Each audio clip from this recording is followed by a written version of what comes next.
Brian King, UK Flooring TV. Today I'm joined by Richard Catt, the Chief Executive of the Contract Flooring Association. Good afternoon, Richard, how are you doing? Good afternoon, Brian, I'm fine, thank you. Richard, how long have you been with the Contract Flooring Association, or the CFA for short? Believe it or not, I've now been with the CFA for 11 years. Right, but you have been involved in the industry for longer than that, haven't you? Yeah. Well, I actually was with the manufacturer before I joined the CFA, so I was 20 years with Antico, as it happens, on their technical side, and then I moved to the CFA 11 years ago, so over 30 years now in the industry. What is the CFA, Richard? The CFA, or the Contract Flooring Association, is essentially a trade body. So we look after the interests of a section of the trade, which for us is contract flooring. As a flooring contractor, why would I want to join the Contract Flooring Association? That's our main focus. Contractors is the main focus of the CFA. We do have membership categories for manufacturers, distributors and consultants, but our main focus is contractors, and we've got more than 350 now.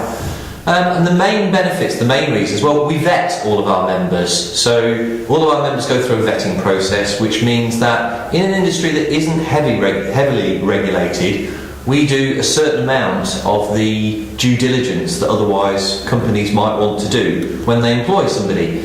So a flooring contractor can proudly say that they're members of the CFA, and they can display the logo to show that they're members, because the logo is a badge of quality to a large extent.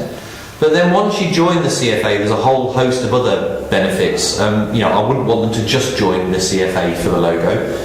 So you get business benefits, you get helplines, we send out information to members through an email update, only one per month, but we send an email update to give members industry intelligence and latest information on what's going on.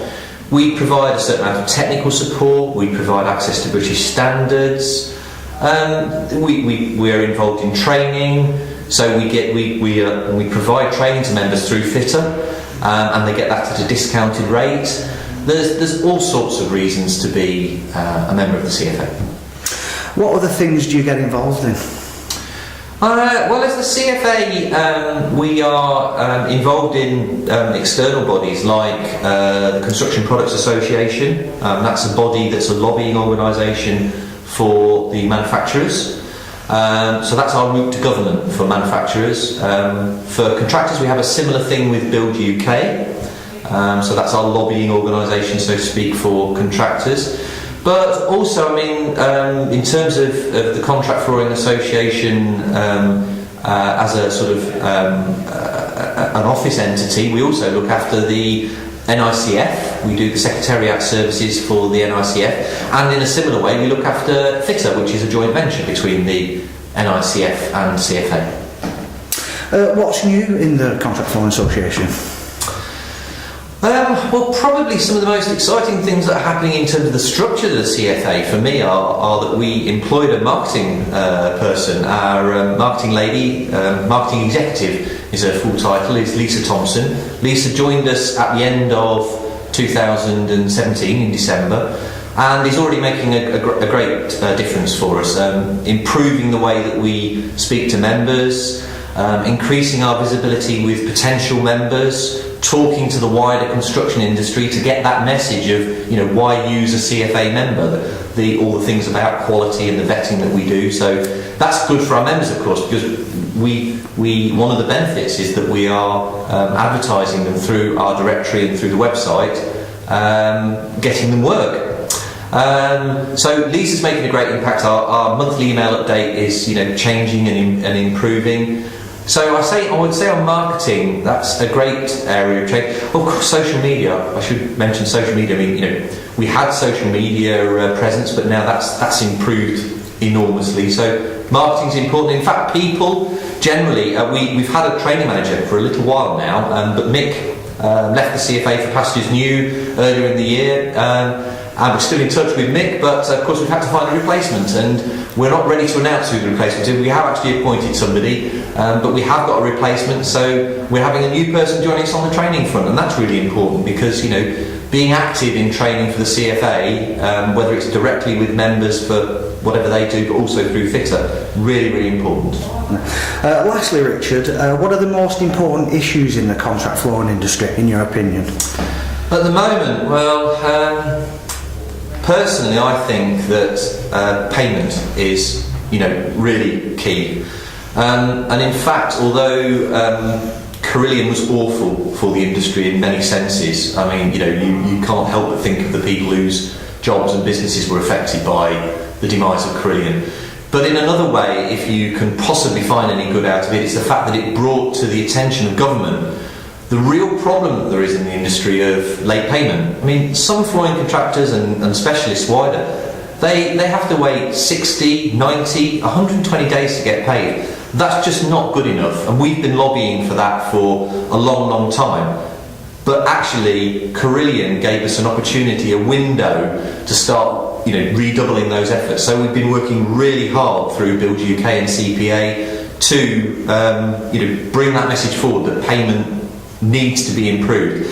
And in fact, it's payment and retention. In fact, payment in all senses. So, you know, particularly some people, some contractors, some main contractors hold on to retention unfairly, and we're also working really hard on that. We've supported things like the SEC groups supported the Peter Aldous bill, the private members bill, to ring fence retention and make sure that if retention is applicable to a job, then it has to be paid back, and it can't, perhaps importantly, it can't be used for anything else. It can either be used in the event of a liquidation of a company to put the problem right, or when the job's complete and it's been shown that it's complete and it's satisfactory, that retention needs to be repaid. So that's really important. I think that's a really major part of what we're working on.